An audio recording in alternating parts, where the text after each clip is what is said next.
اچھا، ام المومنین سیدہ عائشہ رضی اللہ تعالی عنہا سے ایک روایت ہے، فوائد الفوائد شریف میں ہے، کہتے ہیں ایک دن حضور علیہ السلام کا دریائے رحمت جوش میں آ گیا، مجھے کہا عائشہ جو مانگنا ہے مانگ لو، جو مانگنا ہے مانگ لو۔ میں نے عرض کی حضور اگر اجازت ہو تو اپنے باپ سے مشورہ نہ کر لوں؟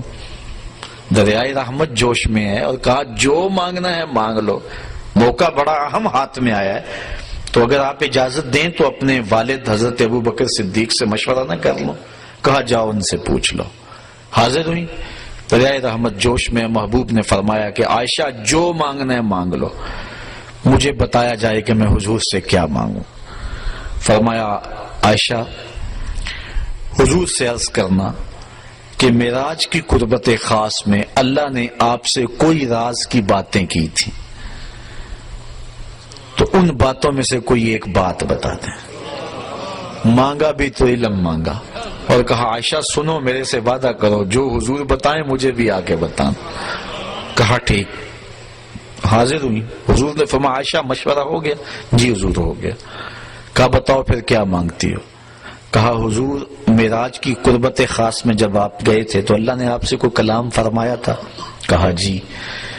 تو حضرت عائشہ رضی اللہ تعالیٰ نے عرض کی حضور پھر ان باتوں میں سے ایک بات مجھے بتا دیں۔ حضور مسکرا پڑے، اس بات پہ بھی مسکرائے ہوں گے کہ میرے یار غار کا انتخاب کیسا ہے، اور اس بات پہ بھی مسکرائے ہوں گے کہ اگر راز کی بات بتا دوں پھر راز راز تو نہ رہا، لیکن خود ہی پہلے وعدہ کیا تھا جو مانگو گے دوں گا۔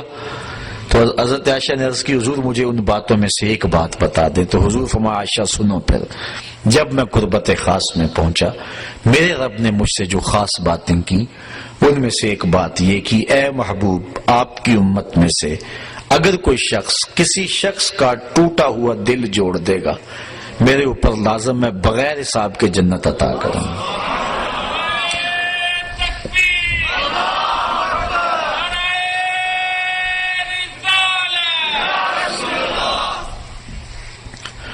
اللہ تعالیٰ پر ویسے کوئی شے لازم نہیں ہے، کوئی شے اللہ پہ فرض نہیں ہے۔ ہمارے قائد کی کتاب میں لکھا ہے، شرح قائد میں، شرح مقاصد میں، خیالی سب کتابوں میں لکھا ہے کہ اللہ پر کوئی شے لازم نہیں ہے، کوئی فرض نہیں اللہ پر، لیکن از خود اپنے اوپر کوئی شے لازم کر لے تو یہ اس کا کرم ہے۔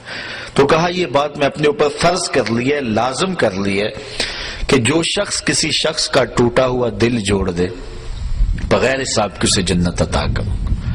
ام المومنین بہت خوش ہوئی کہ بسا اوقات کسی شکستہ دل کی بات سن لیتے ہیں، کسی کا دکھڑا ہی بیٹھ کے سن لینا کبھی تو اس کو تسکین ہو جاتی ہے، کسی کی مدد کر دیتے ہیں، کسی کے کام آ جاتے ہیں، کسی کو مصیبت سے نکال دیتے ہیں، یہ تو بخشش کا بہانہ مل گیا۔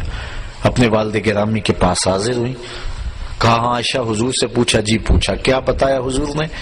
تو کہا کہ حضور نے یہ بات کہی ہے۔ ام المومنین بہت خوش تھی، لیکن سیدنا صدیق اکبر نے جب سنا تو زاروں کے تار رونا شروع کر دیا۔ ابا جی یہ بات رونے والی تو نہیں، بسا اوقات دکھیوں کے ہم کام آ جاتے ہیں، پریشان حالوں کی دل کی جو ہے وہ شکستگی دور کر دیتے ہیں، یہ تو بخشش کا بہانہ ہاتھ آ گیا۔ کہا عائشہ اسے معکوس بھی پڑھو، تصویر کا دوسرا رخ بھی دیکھو، اگر کوئی کسی کا ٹوٹا ہوا دل جوڑ دے بغیر حساب کے جنت میں جائے گا، اور اگر کوئی کسی کا دل توڑ بیٹھے تو پھر تو سیدھا جہنم میں جائے گا۔ اس لیے میں ڈرتا ہوں کہ ہم سے کسی کا دل نہ ٹوٹ گیا۔ آج کے معراج النبی کے موضوع پہ ہونے والے اس اجتماع سے یہ درس لے کر گھروں میں پلٹنا، ہو سکے تو کسی کا دل جوڑ دینا، لیکن کسی کے دل کی شکستگی کا سامان نہ بننا۔ میرے اور آپ کے آقا و مولا نے تو یہاں تک احتیاط فرمائی، فرمایا اپنے گوشت کی خوشبو سے ہمسائے کو تکلیف نہ دو، یا تو تھوڑا سا پانی زیادہ ڈال لو اور شوربے کی پیالی غریب ہمسائے کے گھر بھی بھیج دو، اور اگر یہ نہیں کر سکتے تو ایسے زاویے اور ایسے وقت میں کھانا پکاؤ جب ہمسائے کے بچے سو چکے ہوں۔ چونکہ بچے اٹھ کے ضد کر بیٹھے اور ماں باپ سے انہوں نے مطالبہ کر لیا، غریب ماں باپ استطاعت نہیں رکھتے، تو بتاؤ ان بچوں کے دکھ کا علاج کس کے پاس ہوگا؟ وہ کیا کسی نے کہا نا، دوپہر کو سلا دیتی ہے بچوں کو وہ اس ڈر سے گلی میں پھر کھلونے بیچنے والا نہ آ جائے۔ لیکن ہم نے ان لوگوں کے درد کو کبھی سمجھا؟ عید کے دن بھی بیوہ کا یتیم بچہ آلو چھولے بیچنے پہ مجبور ہوتا ہے، کبھی بسوں کے اوپر چھوٹے چھوٹے بچے پانی بیچتے اور کنڈکٹروں کے دھکے کھاتے ہوئے دیکھیں؟ یہ بچوں کے سکول جانے کا زمانہ ہے، لیکن ہمارا معاشرہ بے درد ہو چکا ہے۔ تو ہمارا کسی کا دل نہ توڑنا، کسی کے دل کی شکستگی کا سامان نہ بنا۔ جوڑ سکتے ہو تو کسی کا دل جوڑ دینا، کسی کی شکستگی کو دور کر سکتے ہو تو یہ ایک بہت بڑی نیکی ہے، اور یہ بندے کو کہاں کی کہاں پہنچا دیتی ہے۔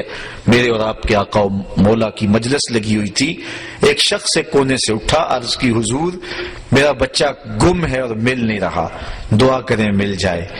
قبل اس سے کہ حضور دعا کے لیے ہاتھ اٹھاتے، مجلس کے دوسرے کونے میں ایک شخص بیٹھا تھا، عرض کی حضور میں ابھی فلاں باغ کے قریب سے گزر کے آیا ہوں، میں نے بچوں کے ساتھ اس کے بیٹے کو کھیلتے ہوئے دیکھا ہے۔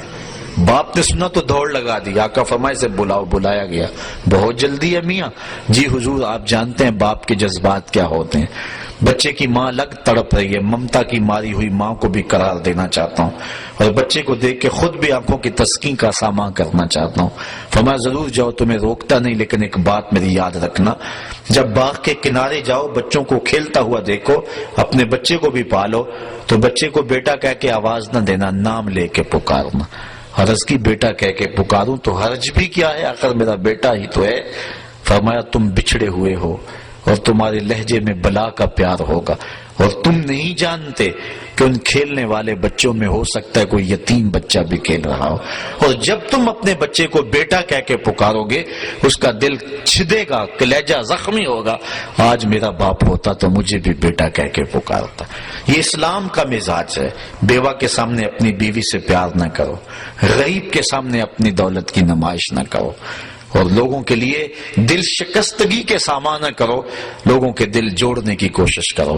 تو کہا عائشہ میرے رب نے مجھ سے جو باتیں کی ہیں ان میں سے ایک بات یہ ہے، آپ کی امت میں سے اگر کوئی شخص کسی کا ٹوٹا ہوا دل جوڑ دے تو میں نے اپنے اوپر لازم کر لیا ہے کہ بغیر حساب کے اس کو جنت عطا فرماؤں گا۔